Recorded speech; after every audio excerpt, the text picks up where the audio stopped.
All right, guys. So you are back in Ilmarin. The largest dragon was killed by such a small creature. Ooh, I like it. It's poetic. Pretty awesome. Let me show you what some of these people look like. So I haven't been doing that very well. So here, Also, don't forget we grabbed the body of Arien or Eärendil. Yeah. Here's Tilion. So this was the guy that was sort of escorting the moon across the sky. This was Eönwë when you met him in the pass, and he dragged Tilion back to Ilmarin, or teleported him. And then this is Eärendil, the half-elven. or like the dead.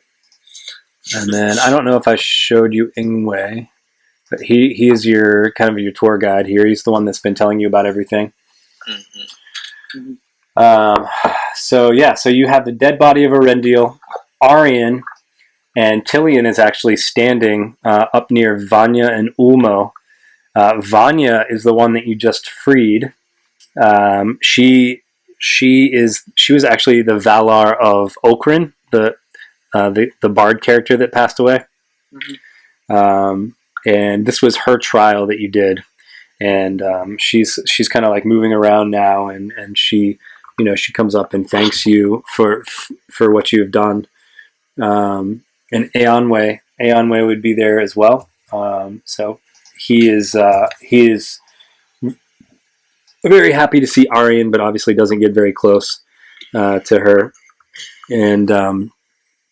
And so I guess now, before we start kind of the next part of this, you probably want to do some heals. I don't know if you want to do like a full heal or a short. Like a full heal is definitely the move. Okay. Yeah, is it like a full rest, you mean?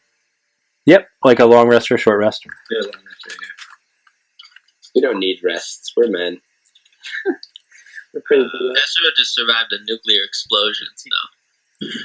Yeah, you guys see Tesoro come through the portal, and he's like black and charred. Yeah, I've been there freaking so long. I'm like, holy shit, you lived. That's why I like him getting blasted through the portal.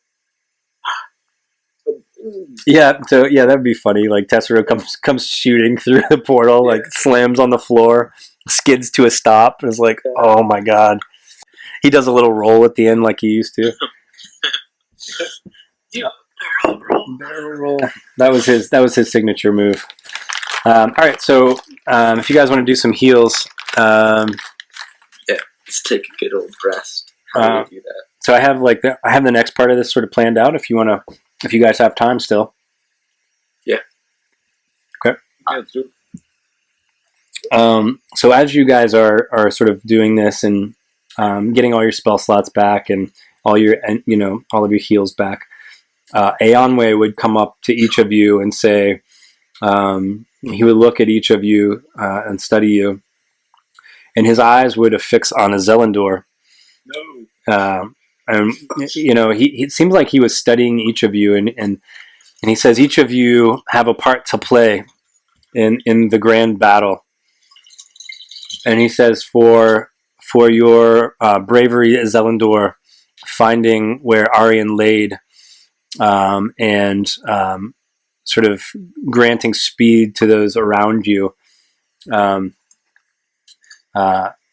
I believe this is your part to play in it. And he says, I told you that I would be eternally indebted to you for those if you went to save Arien. So he, you see him like he comes in and he embraces Ezellendur, and you see him kind of like phase out, and kind of like a similar thing that you saw with Turin. What happened to Eärendil, same thing that's kind of happening to Ezellendur. And Ezellendur, you now have these boons. Let's see here. So as soon as Eönwë disappears, Ingwe would say, "Hail the Avatar of Eönwë." And they're talking about Ezellendur. You are granted the fly speed at twice your normal movement speed. Yep. So I'm always flying, like I'm hovering. Is that the idea? You not always. You're not hovering. You're not a hovering creature, but you can choose to fly. Instead of walking somewhere. Yep. That's pretty cool. How many times can I like knock back foes? No, Like, no. You just have the knockback feature. oh, so if I strike somebody with a melee or ranged weapon, they get knocked back. Is that the idea? Correct. Oh, that's pretty freaking cool. Oh, that's neat. And for you, Burren, for carrying the sun, you get a participation trophy. For feeling up the sun. No, you could ask him. He Baron, we say thank you. he hinted that each of you have a part to play in this. So he seemed like he was studying each of you, and he was questioning who to bestow this boon on, and he chose Ezellendur. So if you want to purpose, no, there's a purpose. I believe. If you want to ask somebody like why that might have happened, then you're welcome to. Yeah, I'm curious. Why me? Yeah. Well, some sassy dwarf talk. well, he told you what you did to earn it, but if you want to, he went to save Arwen. Well, he's the first to find Arwen, and that he asked him sort of. But that was like a group thing. It's like here's the. I don't know. I mean, why did you, Eönwë? Well, Eönwë is not there anymore. But he's inside of me. Yeah. I like where this is going. Well, he did say he was very excited that he did give him an embrace. Well, Eönwë gave. So Yngwë would say if there was anything in his pocket. Yngwë would say that it according to the way he took it was that Eönwë could basically see each of your parts of and that maybe this was Ezelendur's part to play in this to become and again I'll read it to you. Sure. So Prophecy of Mondos Part 2 says, in that day Tulkas shall strive with Morgoth, and on his right hand shall be Eönwë, and on his left hand Turnbar. And this is describing the last battle. So, yeah. So, out of those three people so far, two are accounted for, in a sense. Wait, who's the guy who is in the middle? Tulkas, he's one of the gods. I can't remember. He's the god of wrestling. Wrestling. That's right. That's right. Like the god of wrestling. He's like the strongest of all the gods. Right. And probably gonna end up being burned then. You never know. You guys have found out a little bit about Burn's part to play in the prophecy already. All right, is everybody healed? Because I'm the. Are we taking a long rest? Isn't he supposed to be the incarnation of Durin? Yeah, during the Deathless. Yeah. I'm taking a while. I do have to. The OG dwarf. We have all three Summeralls now. That is correct. So, well, actually, you have one Silmaril. And, I know, but we have like a Silmaril gauntlet we can put them in. That's right. No, but Morgoth had a crown that put all three Summeralls in it. So if you want to give that to Yngwë, he will deliver it again like he did the second. All right. So you guys are here in Ilmarin, and Vanya would. We had talked about this already, but you guys essentially are choosing the next of the, and I'll share that with you as well. Let's see, it's under miscellaneous. I think it's called the Octagram of Ilmarin. Have you seen this before, Charlie? Did I show this to you? I believe you did. Okay. So you've completed the Trial of Irmo and the Trial of Vanya just now, and I believe you're taking on the Trial of Irmo. And by the way, the other name for Irmo is Lothlórien. And so you were thinking that you would try to go regain a Golden Mallorn nut from the Golden Forest in Lothlórien, back on Middle Earth. Let's do it. Yeah, that's a good plan. I remember we were saying like we just have to pick up a nut. And bring it. It feels like it's gonna be harder than that. Yeah. So What could go wrong? does someone want to share? The nut is attached to somebody's body. Do we have like a picture that way we can show Galadriel and be like, we're looking for these nuts? So if you ask about Galadriel, Galadriel's not there anymore. yeah. Oh, right. Yeah, if you ask about Galadriel, they would say that she has sort of come home, Alright. as have all of the elves, basically, except for maybe one. So I would imagine at this point, Lórien's just not, doesn't have that same charm to it. Yeah, who moved in after the elves left? Well, The the power ants. of the power of her ring wasn't protecting that area anymore. Yeah, right. That's what I'm saying. So Bad shit. So it's probably just a normal forest. right. So there's a lore card here that I'll share with you, So you got this lore card back in the first part of the campaign. The Mallorn trees are similar to beech trees, and so as you're discussing this, I don't know if this sounds familiar to anybody, but think back to all of the descriptions that I've given you. This is not just a description of a tree that you saw in Lothlórien. Something else reminds you of the description. The leaves are green above and silver beneath, and clear gold in the autumn. Is it a reference to like the two trees that started it all, sort of thing? Yeah. Go ahead, Marco. Yeah, so it's one of the two trees of light that gave the Anya their power on the life. So the Mallorn trees are descendants of Lothlórien, one of the two trees, just like the white tree of Gondor was a descendant of Telperion, the other tree. Okay. Charlie, you were actually a good addition to the group, I think, when it comes to strategy. Yeah. Thank you. Back on Middle Earth. All right, so you guys, you come out of the portal. Let me put the portal back on the map here. You appear back in Lothlórien, hence the Lothlórien music that you hopefully heard. I don't know if it's still playing, but it should be. The difference, though, when you get here, let's see, who would notice this? So, Ezellendur, you've been to Lothlórien. You set up camp on the other side of the Misty Mountains, but you've definitely been over here. Burin, you walked through here. Tesoro, you've been through here, and Eärendil has also been through here. And the first thing that stands out to you all is that there are no Mallorn trees. What? That all of the Mallorn trees are dead and gone. And you That could be a problem. Told you something moved in here. and you obviously there are no elves. It's lacking that sort of that magical feeling that There's no way we're just going to walk in here, collect the nut, and leave without problems.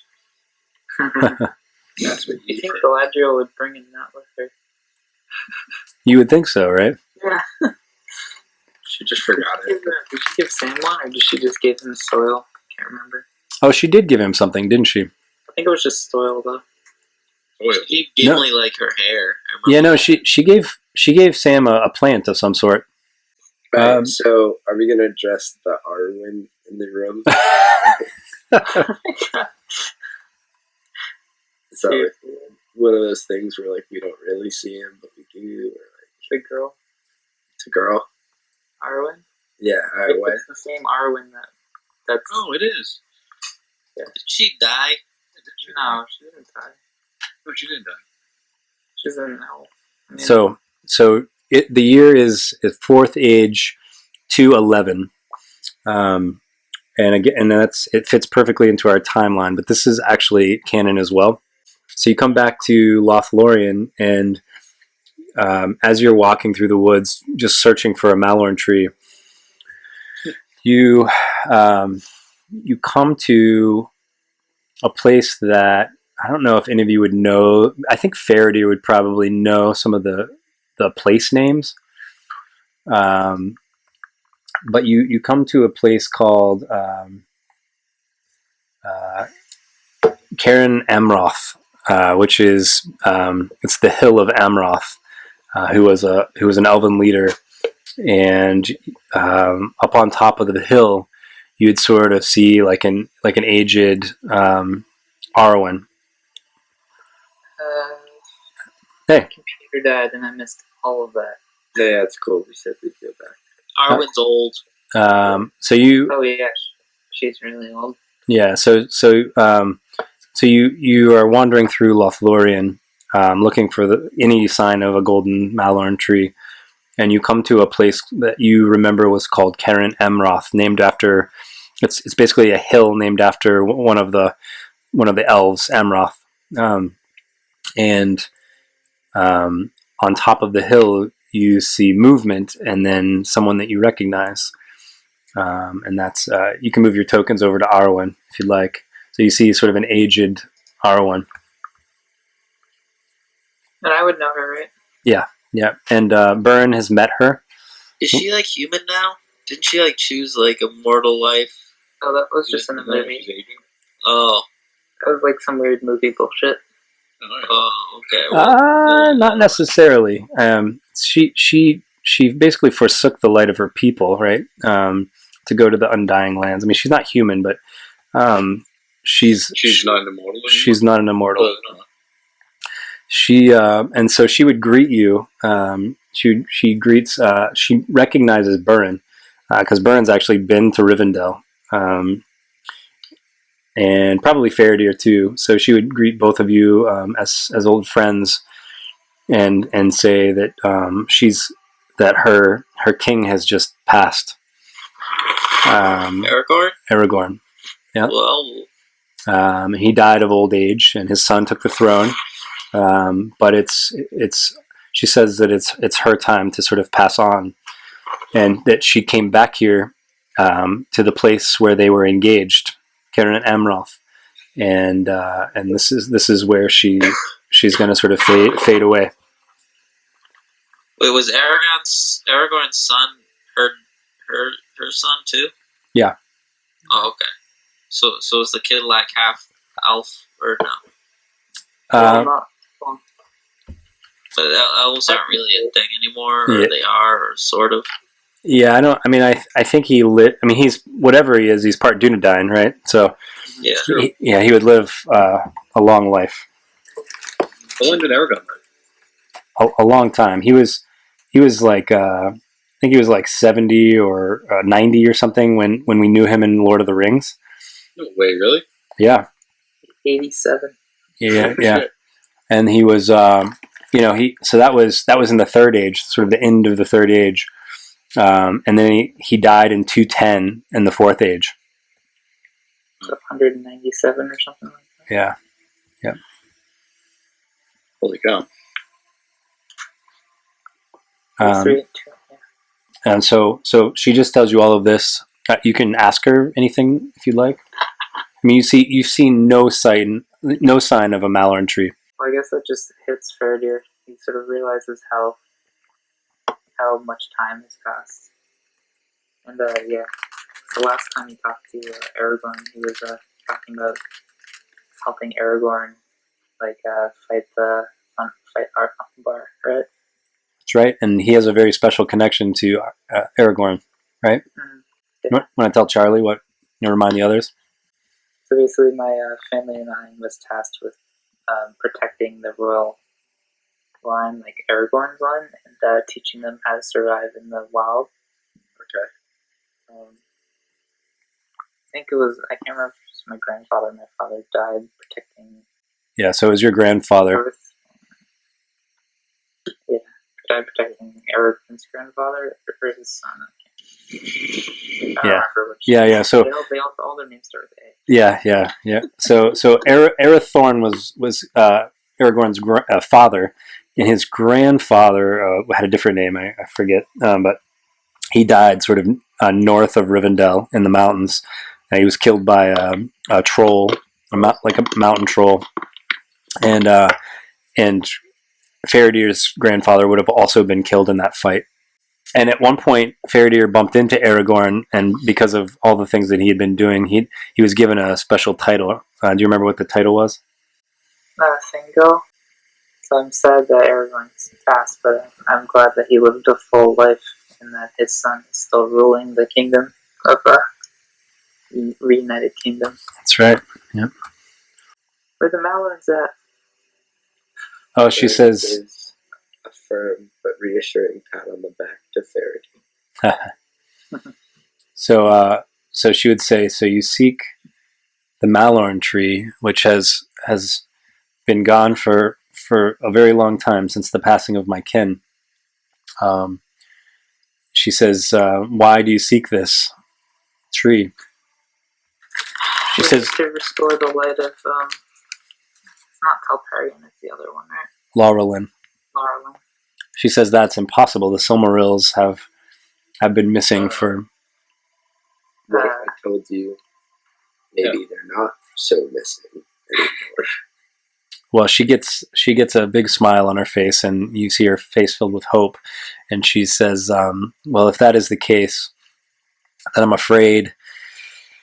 And she looks like she's going to deliver some bad news, and then her eyes fall upon Tesoro, and she comes up to Tesoro, and she kind of like puts her hands on his cloak and turns him around, and as she touches the cloak, you see like the silver and green in the cloak turn gold around her fingers. Oh, am I in the tree? Gotta get my nuts. Tesoro, we need one of your nuts. Please don't tell me we need the seed of Tesoro. Ow. Well, the really funny part about that is Lothlórien is sort of the female tree. So remember, Tesoro is turning into a tree very slowly. Yes, I am. What? And your cloak has undergone several changes. I think the last time I alluded to this, you were in Aqualunde, right on the shore of Aman.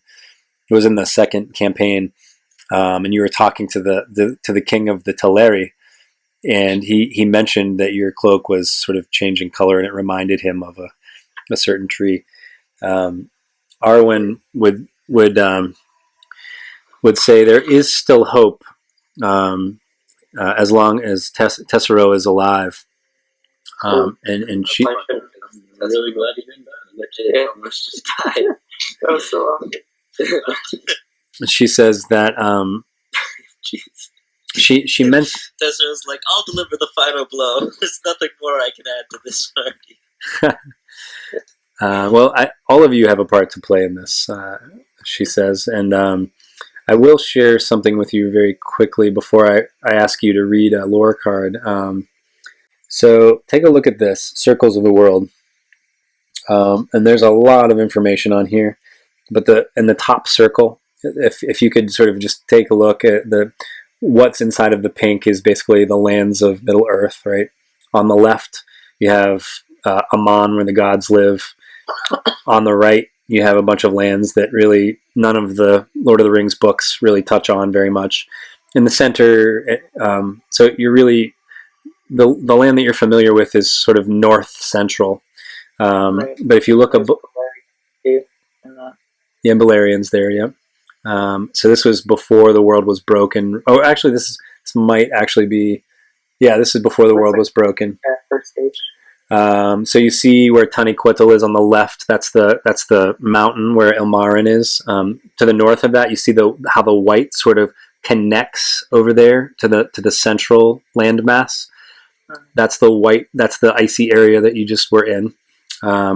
And above that, there's a line that sort of traverses east and west. It's called the Olórë Mallë, and it's the Path of Dreams. I don't know. Do you guys remember me talking about that at all? Kind of. Kind of, yeah.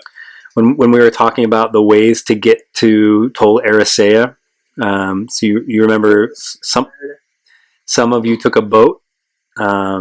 One of you was teleported through a portal of your own creation. But you remember Okryn's character actually traveled the path of dreams because he was a Maiar. He was able to do that. If you could, look in your lore current session, Olórë Mallë. Someone want to read that? I got it. The only path that the Atani human people can travel to see the blessed realm. Young children often awoke in the cottage of lost play. Which was on Tol Eressëa, and Eärendil actually did that as a child. So it's kind of like a portal between Middle Earth and the Blessed Realm.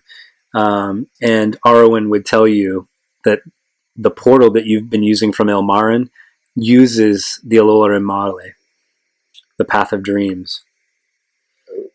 Cool. And she would tell you that there are guardians that surround the Path of Dreams that she refers to as the great glowworms. She also, as she's telling you about them, she refers to them as like spark dragons or light drakes. She uses all three terms synonymously. All of this is canon, by the way. So does somebody want to read the great glowworms, and that will sort of describe what she tells you about them? Where is that found? Also in the same place, current session. Oh, great glowworms. Great glowworms are said to have crept about the borders of Olórë Mallë, the Path of Dreams, often referred to as a spark dragon or light drake. These creatures feed off the energy of other living things, plant and animal. That energy feeds into their lifeblood, or their venom. Beware the stinger attack. They have limited stinger attacks. So, Sounds like we're going to be fighting them. I was going to say, it sounds like we'll be facing him pretty soon. well, when you ask her about that, she says that in addition to the living things that the great glowworms have been feeding off of, they fed off the light of the trees, and then the sort of the essence of the Golden Mallorns from Lothlórien for over 20,000 years between the two. And she says if you're looking for a way to, and she looks at Tesoro and she says, sorry to say, speed up the process, you would need the venom of the great glowworms. Speed up the process of me becoming a tree. She said you were seeking a Golden Mallorn. This is the only way. Oh, shit. Oh, man. You're talking like You a fucking tree, dude. like a permanent tree, like a permanent like fixed tree, or like one of those walking trees as he is now, like an ant. She says I've been away from my people for so long. There's no more that I can tell you, but perhaps the magic, or not the magic. She wouldn't say the magic. She would say the power of my people would be able, to help you once you get back to Ilmarin. She says, whatever you do, she says, if you want to encounter a glowworm, don't go straight through the portal, or she says, don't proceed through the portal.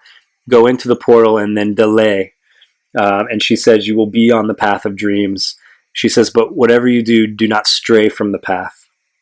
Okay, so we have to go into the Path of Dreams and walk it. Not stray. Tesoro is going to become a tree. We Well, bring not him, immediately. but he will. And we bring him back to gods. They somehow circumcise this tree. You guys following all of this? He becomes a eunuch tree. Charlie's actually summing it up pretty well. Thank you. So Laurelin and Telperion, right? Those were the two trees. There's a trial for each of them. You guys selected the golden tree, not the silver tree, and that's Laurelin. Its descendants were the Golden Mallorns, which were only found on Numenor, which is now has sunken under the ocean, and Lothlórien. You came to Lothlórien to find a nut, so that hopefully you could sort of, not these nuts, but that nut, so that you could essentially maybe grow a sapling of a Laurelin descendant, and then use the light of the Silmaril to sort of recharge it. Except you got here and found out there were no more Golden Mallorn trees.